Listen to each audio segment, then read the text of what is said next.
இன்னைக்கான வீடியோவில் என்ன நடக்க போகுதுன்னு சொல்லிட்டு பார்க்கலாம். வீடியோக்குள்ளே போகிறதுக்கு முன்னாடி நம்ம சேனலை லைக் அண்ட் சப்ஸ்கிரைப் பண்ணிவிட்டு கொஞ்சம் சப்போர்ட் பண்ணுங்கள். வாங்க இப்போ வீடியோக்குள்ளே போகலாம். ரேவதி சாமுடிச்சேரி கிட்ட சொல்கிறாங்க, அம்மா நம்ம எல்லாருமே கோயிலுக்கு போகலாமா அப்படின்னு சொல்லிட்டு கேட்க சாமுடிச்சேரியை எல்லாருமே கோயிலுக்கு கூட்டிகிட்டு போகிறாங்க. அப்போ மயில்வாகனம் கார்த்திக் கிட்ட ஃபோன் பண்ணி சொல்கிறாங்க, எப்பா கார்த்தி, நாங்கள் ரேவதியை கூட்டிகிட்டு கோயிலுக்கு தான் வரோம், நீ அங்கே வந்து ரேவதியை தூரமாக நின்று பாரு அப்படிங்கிற மாதிரி சொல்லிடுறாங்க. நம்ம கார்த்தியும் ரேவதியை தூரமாக நின்று பார்த்துட்டு இருப்பாங்க. நம்ம ரேவதி சாமி கும்பிடும்போது அவங்களுக்குள்ள ஒரு உணர்வு ஏற்படும்.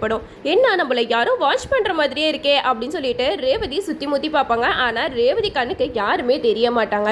நம்ம ரேவதியும் ரோகிணி கிட்ட சாமுடிச்சேரி கிட்ட போய் சொல்லுவாங்க, அம்மா நான் சாமி கும்பிட்டுட்டு இருக்கும்போது யாரும் என்னையவே பார்க்குற மாதிரி எனக்கு தோணுது அப்படிங்கிற மாதிரி சொல்ல, அதுக்கு சாமுடிச்சேரி சொல்லுவாங்க, நீ தேவையில்லாமல் மனசை போட்டு குழப்பிக்காதம்மா அப்படிங்கிற மாதிரி சொல்லிடுறாங்க. இந்த சைடு மயில்வாகனம் கார்த்திக்கு ஃபோன் பண்ணி கேட்குறாங்க, என்னப்பா ரேவதியை பார்த்தியா அப்படிங்கிற மாதிரி கேட்க, அதுக்கு கார்த்தி சொல்கிறாங்க, நான் தூரத்தில் இருந்து பார்த்தேன் அப்படிங்கிற மாதிரி சொல்லிடுறாங்க. இந்த சைடு எல்லாருமே வீட்டுக்கு போனதுக்கப்புறம் சந்திரா ரேவதி கிட்ட அப்படியே நல்ல விதமாக பேசிக்கிட்டு இருக்காங்க. அப்போதான் ரோகிணி நினைக்கிறாங்க, ரேவதிக்கு பழசெல்லாம் மறந்து போயிடுச்சுன்னு சொல்லிட்டு சித்தி என்ன மாதிரி நாடகம்லாம் ஆடிட்டு இருக்காங்க அப்படிங்கிற மாதிரி ரோகிணி நினச்சிக்கிட்டு இருக்காங்க. இந்த சைடு நம்ம ரேவதி வந்து ரொம்ப சந்தோஷமா எல்லாருக்கிட்டையும் சிரிச்சு பேசிக்கிட்டு இருக்காங்க. அப்போதான் மயில்வாகனம் நினைக்கிறாங்க, என்ன ரேவதி கார்த்தியை மறந்துட்டு நீங்கள் சிரிச்சு பேசிக்கிட்டு இருக்க, அங்கே கார்த்தி உன்னைய நினச்சி அழுதுகிட்டு இருக்கான், சரி நீ சந்தோஷமா இருக்கிறத கார்த்திக்கு நம்ம எப்படியாவது சொல்லணுமே அப்படின்னு சொல்லிட்டு கார்த்திக்கு கால் பண்ணி பேசுகிறாங்க. எப்பா ரேவதி ரொம்பவே சந்தோஷமா எல்லாருக்கிட்டையும் சிரிச்சு பேசிக்கிட்டு இருக்கா, நீ ரேவதியை பார்க்கணுன்னா சொல்லு, நான் வீடியோ கால் போட்டு காட்டுறேன் அப்படிங்கிற மாதிரி சொல்ல, உடனே கார்த்தி சொல்கிறாங்க, இப்போ அத்தைக்கு தெரிஞ்ச பெரிய பிரச்சனை ஆகிடும்ல அப்படிங்கிற மாதிரி சொல்லும்போது மயில்வாகனம் சொல்கிறாங்க, அதெல்லாம் தெரியாது, நீ என்ன ரேவதி கண்ணுக்கு படாம தானே நீ அவளை பார்க்க போற அப்படின்னு சொல்லிட்டு வீடியோ காலில் கூப்பிடுறாங்க. நம்ம கார்த்தி ரேவதி சிரிச்சு பேசுறத வீடியோ காலில் பார்த்து ரசிச்சுக்கிட்டு இருக்காங்க. இது எல்லாத்தையுமே சந்திரகலா பார்த்துடுறாங்க. அட பாவி, ரேவதியை கார்த்தி மீட் பண்ணக்கூடாது அப்படின்னு நினச்சிக்கிட்டு இருக்கும்போது நீ என்னன்னா அவனுக்கு வீடியோ கால் வேறு பண்ணி காட்டுறியா, இரு அக்கா கிட்ட போய் சொல்கிறேன் அப்படின்னு சொல்லிட்டு சாமுடிச்சேரி கிட்ட போய் சொல்கிறாங்க, அக்கா இங்கே உன் மாப்பிள்ளை என்ன பண்ணுறான்னு தெரியுமா, அந்த கார்த்தி பையனுக்கு ரேவதியை வீடியோ காலில் காட்டிட்டு இருக்கான் அப்படிங்கிற மாதிரி சொல்ல, இதை கேட்டதுமே சாமுடிச்சேரி சொல்கிறாங்க, அப்படிலாம் இருக்காது சந்திரா அப்படிங்கிற மாதிரி சொல்லும் போது சந்திரா சாமுடிச்சேரி கையை பிடிச்சி இழுத்துட்டு வந்து காட்டுறாங்க, பாரு உன் மாப்பிள்ளை பண்ணுற வேலையை அப்படின்னு சொல்லிட்டு மயில்வாகனத்தை காட்டிட்டு இருக்காங்க. அப்போ தான் நம்ம மயில்வாகனம் வந்து இந்த சின்னத்தை ஏதாவது இந்த மாதிரி வேலை பார்க்கும் அப்படின்னு சொல்லிட்டு டக்குன்னு காலை கட் பண்ணி வீடியோ எடுக்கிற மாதிரி பண்ணிக்கிட்டு இருக்காரு. அப்போ தான் சாமுடிச்சேரி கேட்குறாங்க, என்ன மாப்பிள்ள யாருக்கு வீடியோ கால் பண்ணி காட்டுறீங்க அப்படிங்கிற மாதிரி சொல்ல, அதுக்கு நம்ம மயில் சொல்கிறாங்க, அத்தை இங்கே பாருங்க, நான் ரேவதி சந்தோஷமாக சிரிச்சு பேசுகிறத வீடியோ எடுத்துட்டு இருக்கேன் அப்படிங்கிற மாதிரி சொல்லி அப்படியே பிளேட்டை மாற்றிடுறாங்க. இது கேட்டதுமே சாமுடிச்சேரி ஒன்றுமே சொல்லமாக போயிடுறாங்க. சந்திரா வந்து நினைக்கிறாங்க, அட பாவி, இவ்வளோ நேரம் வீடியோ காலில் பேசிட்டு இப்போ என்னன்னா அக்கா கிட்ட நாடகம் ஆடிட்டு இருக்கியா, எவ்வளோ நாளைக்கு நீங்கள் இப்படி இருக்கீங்கன்னு பார்ப்போம் அப்படிங்கிற மாதிரி சந்திரகலா வந்து நினச்சிட்டு போயிடுறாங்க. இந்த சைடு நம்ம மயில்வாகனத்தை மீட் பண்ணி கார்த்தி பேசிக்கிட்டு இருக்காங்க. அப்போ தான் கார்த்தி எல்லா விஷயத்துமே சொல்கிறாங்க, ரேவதி பழசெல்லாம் மறந்தது உண்மைதான், ஆனால் இந்த சின்னத்தை என்ன வேலை பண்ணியிருக்கு தெரியுமா, அந்த டாக்டர் கிட்ட போயிட்டு எப்படியாவது அவளுக்கு பழசெல்லாம் ஞாபகம் வராத மாதிரி டேப்லெட்ஸை கொடுங்க அப்படிங்கிற மாதிரி அந்த மாத்திரையை எழுதி வாங்கியிருக்கா. அது மட்டும் இல்லாமல் அத்தைக்கிட்ட இந்த மாதிரி அவளுக்கு பழசெல்லாம் ஞாபகப்படுத்தக்கூடாது, அப்படி ஞாபகப்படுத்தினா அவளோட உயிருக்கே ஆபத்தாக முடிஞ்சிடும் அப்படின்னு சொல்லிட்டு தான்ப்பா நாடகம் ஆடிருக்கா. இந்த பேச்சை கேட்டுட்டு தான் அத்தையே என்னை வீட்டை விட்டு துரத்திருக்காங்க, இல்லைனா அவங்க என்னை வீட்டை விட்டு துரத்திருக்கவே மாட்டாங்க அப்படிங்கிற மாதிரி கார்த்தி சொல்ல, இதை கேட்டு மயில்வாகனம் செம்ம கோவப்படுறாங்க. என்னப்பா சொல்கிற, டாக்டர்ஸ் எல்லாம் இப்படி தான் பணத்துக்காக பேச்சை மாற்றி பேசுவாங்களா, இதெல்லாம் ரொம்பவே தப்பு கார்த்தி, அந்த டாக்டர் நம்ம இப்போமே போயிட்டு உண்டு இல்லைன்னு பண்ணிட்டு வரலாம் அப்படின்னு சொல்லிட்டு ஹாஸ்பிட்டலுக்கு போகிறாங்க. அங்கே போனால் அங்கே நர்ஸ் கிட்ட கேட்குறாங்க, அந்த நர்ஸ் சொல்கிறாங்க அந்த டாக்டர் வெளியூருக்கு போயிருக்காங்க அப்படிங்கிற மாதிரி சொல்லிடுறாங்க. அப்போ தான் மயில்வாகனம் வந்து கார்த்திகிட்ட சொல்கிறாங்க, எப்பா கார்த்தி, கண்டிப்பாக இந்த சின்னத்தை ரேவதியை குணமாக்க விட மாட்டா, ரேவதியோட உயிருக்கு ஆபத்துன்னு அந்த சாமியார் சொல்லியிருக்காருல்ல, அப்போ நீ அவளோட பக்கத்தில் தானே இருக்கணும், அத்தை நீ வீட்டை விட்டு போசுனா நீ என்ன போயிடுவியா, அதெல்லாம் நீ போகக்கூடாது, ஒழுங்கா நீ வீட்டுக்கு வந்து ரேவதி பக்கத்தில் இருந்து ரேவதியை நீ பார்த்துக்கிற அப்படிங்கிற மாதிரி சொல்ல, இதை கேட்ட கார்த்தி சொல்கிறாங்க, இதெல்லாம் சரிப்பட்டு வருமானு எனக்கு தெரியல அப்படிங்கிற மாதிரி சொல்ல, அதுக்கு மயில்வாகனம் சொல்கிறாங்க, அப்போ சின்னத்தை ரேவதியை என்ன வேணாலும் பண்ணும், அதை பார்த்துட்டு சும்மா இருக்க முடியுமா, எப்பா கார்த்தி, உன்னை தவிர ரேவதியை நல்லா பார்த்துக்கிறதுக்கு யாருமே அந்த வீட்டில் இல்லைப்பா அப்படிங்கிற மாதிரி மயில்வாகனம் சொல்லுவாங்க. இதை கேட்டுட்டு கார்த்தியும் ஒரு முடிவு எடுக்கிறாங்க, சரி நான் மறுபடியும் அந்த வீட்டுக்குள்ளே வரேன் அப்படின்னு சொல்லிட்டு மயில்வாகனம் கூட கார்த்தி சாமுடிச்சேரி வீட்டுக்கு வராங்க.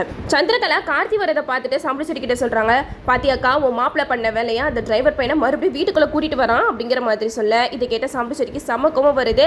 மயில்வாகனம் கிட்ட கேட்குறாங்க, என்ன மாப்பிள்ளை எதுக்காக மறுபடியும் இந்த டிரைவர் பையனை வீட்டுக்கு கூட்டிட்டு வரீங்க அப்படிங்கிற மாதிரி சொல்ல, அதுக்கு நம்ம மயில்வாகனம் சொல்கிறாங்க, இங்கே பாருங்க அத்தை, என்னதான் நீங்கள் கார்த்தியை வீட்டை விட்டு துரத்திருந்தாலும் இருக்கணும். கார்த்திக்கும் ரேவதிக்கும் கல்யாணம் ஆயிடுச்சு, அது உங்களுக்கு ஞாபகம் இருக்குல்ல? கோர்ட்ல கூட ரேவதி கார்த்தி 2 பேருமே ஒன்று சேர்ந்து வாழணும் தான் சொல்லியிருக்காங்க. அதையும் மீறி நீங்க எப்படி கார்த்தியை வீட்டை விட்டு துரத்தலாம் அப்படிங்கிற மாதிரி மயில்வாகனம் சொல்ல, இதை கேட்ட சாமுண்டீஸ்வரி சொல்றாங்க, இங்க பாருங்க, என் பொண்ணோட உயிருக்கு பயந்து தான் நான் இந்த மாதிரி பண்ணேன், மற்றபடி அவன் மேல இருக்கிற பகையை மனசுல வச்சுட்டுலாம் அவனை வீட்டை விட்டு நான் துரத்தல அப்படிங்கிற மாதிரி சொல்ல, இதை கேட்ட மயில்வாகனம் சொல்றாங்க, ரேவதிக்கெல்லாம் பழசெல்லாம் மறந்துருச்சுன்னு சொல்லிட்டு அதுக்குன்னு பழசெல்லாம் ஞாபகப்படுத்தாம இருக்க முடியுமா? கார்த்தி யார் என்னங்கிறத சொல்லாம அவன் இந்த வீட்டிலே இருக்கட்டும், கண்டிப்பா கார்த்தி பக்கத்துல இருந்தாலே ரேவதிக்கு பழைய ஞாபகம்லாம் திரும்பி வரும் அப்படிங்கிற மாதிரி சொல்ல, இதை கேட்ட சாமுண்டீஸ்வரி சொல்றாங்க, அது அவளோட உயிருக்கே ஆபத்தா முடிஞ்சிச்சுன்னா நீங்களாம் என்ன பண்ணுவீங்க அப்படிங்கிற மாதிரி கேட்க, அதுக்கு மயில்வாகனம் சொல்றாங்க, அது கூட கார்த்திக்கு தெரியாதா? கார்த்தி ரேவதியை உயிருக்கு உயிரா நேசிக்கிறான், அப்படிப்பட்ட ரேவதிக்கு உயிருக்கு ஆபத்து வர மாதிரி கார்த்தி நடந்துப்பான்னு நீங்க நினைக்கிறீங்களா அப்படிங்கிற மாதிரி சாமுண்டீஸ்வரி கிட்ட சொல்லிக்கிட்டு இருக்காங்க. அதுக்கு ராஜராஜன் சொல்றாங்க, ஆமா ஈஸ்வரி, மயில் மாப்பிள்ள சொல்றது கரெக்ட் தான், கார்த்தி மாப்பிள்ள இங்க இருந்தாதான் ரேவதிக்கு பாதுகாப்பாகவும் இருக்கும், யார் என்ன நேரத்துல என்ன மாதிரி மாறுவாங்கன்னு நம்மளால யோசிக்க கூட முடியாது அப்படின்னு சொல்லிட்டு ராஜராஜன் சந்திரகலாவை பார்த்து சொல்லிக்கிட்டு இருக்காங்க.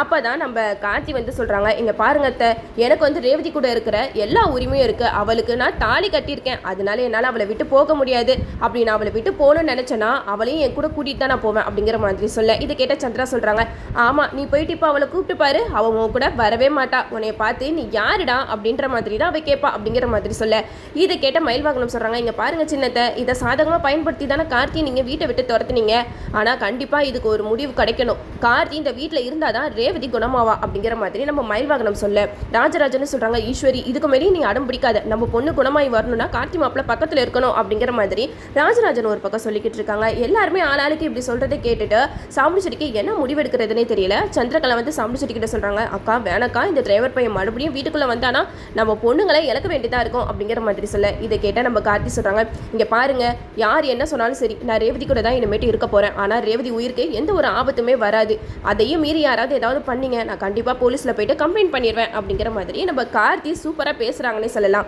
கார்த்தி பேச்சு கேட்டுட்டு சாமுண்டீஸ்வரி சந்திரா 2 பேருமே வாய் அடிச்சு போயிடுறாங்க.